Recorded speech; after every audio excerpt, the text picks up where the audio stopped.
They didn't want to frag. They wanted the whole they thing. wanted the whole thing and not let it It's hard to say no. I know.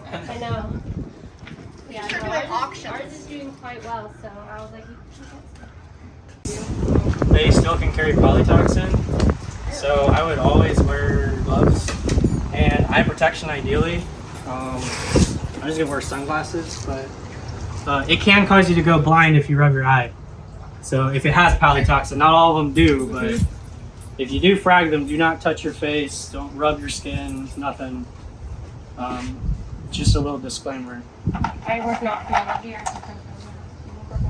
Have you ever had any issues? Me, I've only Any ever close calls? I've only ever got sick one time, and that was when I was cleaning a tank out. Remember when I made That's you it. take me to the ER? Yeah. Oh my God, yeah. So it was just in general, like you just started to, like, no, it wasn't an event that happened. You just like were doing it and then you started to feel sick. So it's a very fast poison. Essentially, it will go through your system in about 13 hours. Mm-hmm.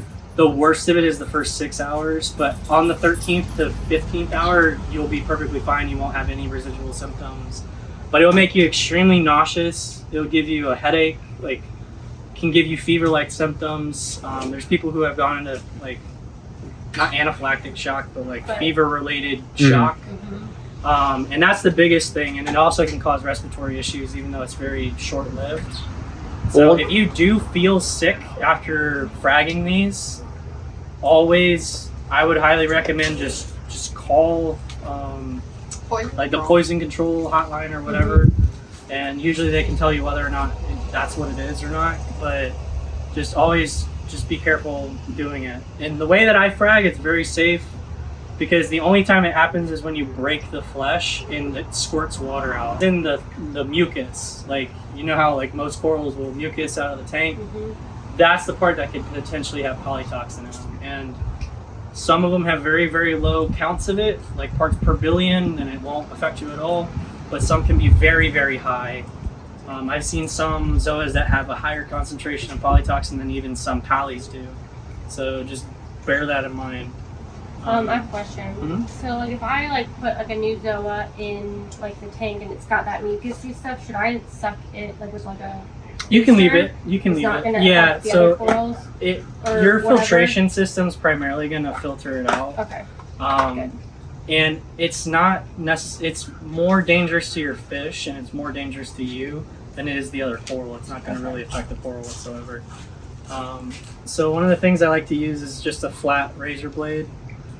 You can't really see, but I have all of my mother colonies on acrylic plates. They're these little hexagon plates. You can buy them on Amazon really cheap. The nice part is it adheres to acrylic.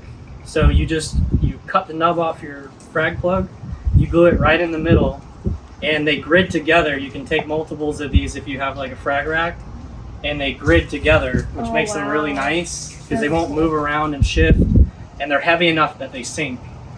So they don't get blown around or anything like that. And the nice part is it won't grow on your rack, which everyone knows that's annoying with fragging.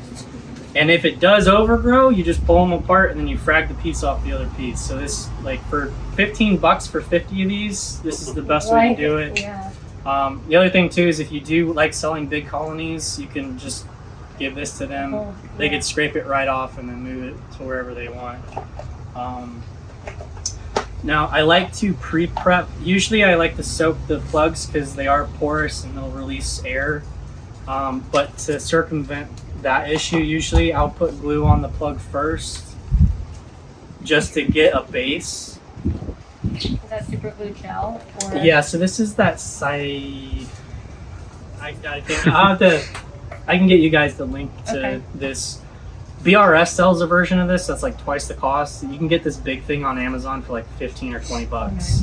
And this, I mean, lasted me like a year. So for the amount that I frag. So I like to preset the glue on the plug because you get a better adhesion from glue to glue than you do from the glue to the plug.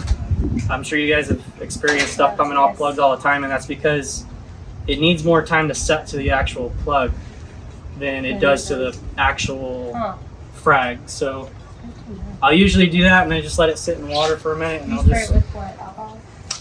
It's just quick set stuff. So BRS sells this branded under their name. for like 2 or 3 times the cost. You can buy this on Amazon for $5. It's literally the same exact thing. They just put a rebranded tag on it. So I try not to fall for that stuff when I can help it. But not to shit on BRS, but That's why you're the handy guy. yeah, save some money. So this stuff, and you can be very heavy with this. This is not toxic to. It's a reef safe product, so you're perfectly good. Even though it smells like gasoline. Yeah, so this is a carcinogenic. So if you do spray it, try not to breathe this in because this 100% will cause cancer. So just another fair warning. But it works. So do this in a well-ventilated area. Yeah, I would do it outside or just like somewhere that has airflow. Great, another reason to get outside label. And the other thing too is just like markers, it smells really, really good, but it's very, very bad. So just Tell your pregnant lady, Bryce. yeah. Oh my gosh, The gas. So yeah, I mean the prep is the slowest part. Mm-hmm. The fragging part when they're on these pads is so fast. Like it's way better than trying to cut rock or get a bandsaw out to do this. And the other thing too, when you're snapping rock or you're cutting a frag plug with snippers, it's actually a lot more harsh on the zoas themselves, and you can actually kill your colony doing that. Because if you give too much trauma to them, they'll absolutely melt, no problem. And the nice part with this is you can literally cut right between the polyps, and you're cutting the thin flesh and not the actual polyp itself. Right. And you don't cause that shock like you do when you snip something or try to pull it apart. So this one, I think I'm only going to be able to get like 2 or 3 frags out of this one. If I can even get it out of this thing. Where do you get these cups? These I've just kind of saved, but you can get them. You can get them on Amazon too. So actually, I think I can get quite a few out of this one. So what, you just take the ones that aren't on your original frag? Yeah, so I like to leave the ones on the plug itself and not mess with them. So I'm only ever cutting the overgrowth.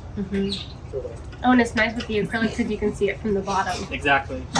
So I'm trying to get these to close up, and sometimes they close up and then sometimes they don't care. Lick it. Yeah, that's a great idea. Someone will be taking me to the ER real quick. I know, right? Typically, too, the larger polyp variety of zoas are the ones that typically are more toxic. The smaller polyps tend to not have as much polytoxin in them, if any at all. Just to bear that in mind. So it's going to be hard to see, but I actually have a whole cluster on this side that's not even attached to the acrylic. It's just attached to itself. Because I do frag these relatively often. And so all I like to do is try to push these heads apart and then try to cut between just where they're connected without trying to stab through the mouth of the actual coral.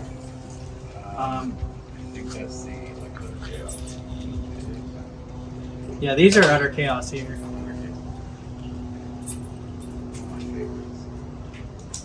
So, and you can see you can just stab them apart and then scrape the glass to come right off in a chunk. And it's going to be hard to see, but there's no damage to the actual tissue of any of the surrounding pieces as long as you're careful. And you can just keep cutting until you can't cut any more off that leftover piece. Because you already have it preset to the plug, so you just need enough for the zoa to set. And very gently take it out. You can set it on a paper towel or a towel if you want, because you want to try to get the base a little dry. Because the mucus itself will not adhere to the glue, so. And I actually probably need just a smidge more.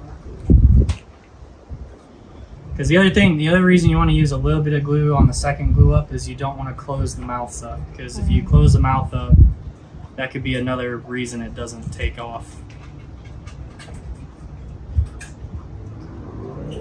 You just set it on there. Just try to get as many of the heads up as possible, and then because this stuff is reef safe, you can spray this on the coral with no issue, just to help it set a little faster. And then I don't like putting it in the water right away. Zoas are fine out of water for several minutes, as long as it's not freezing outside, and just let that glue adhere outside of the water for a little bit. They are just so much easier. And you see all that bubble algae on there. I need to get that emerald crab in that sump. It's the only kind of algae I get. It drives me absolutely up the wall. That's usually what you do. Is the emerald crab takes care of it. Oh, they'll eat all of it. Yeah. I don't know why some people think that they don't, because I mean, I've had them clean an entire tank of it. Me too. You just need to have enough of them. I think people are worried about them eating coral, but as long as there's like stuff for them to eat, they don't go even near coral. So this one I could probably Does fry. that have palytoxin on that one, or? So yeah, so typically On that one, the bigger polyp varieties will typically have higher concentrations of it. Right. Also, the long stalk ones are more similar to pallies than they are zoas. Right. That's what I thought. That's why I was And asking. so that's the other thing. Thank you. Is long stalk zoas typically have higher concentrations of polytoxin too. So these ones you just want to be extra sure, stay away from. You see that backed up, bro? Yeah. That's again why you wear That'll gloves get in your and eyes right there. glasses. That'll burn, boy. Yeah, if you still can see the next. Or like, Yeah, cleaning the rock. Thinking they knew what they were doing. Death by coral. Yeah, man. That's the. And so you score it off, and then you try to get as flat against it as possible without damaging the flesh.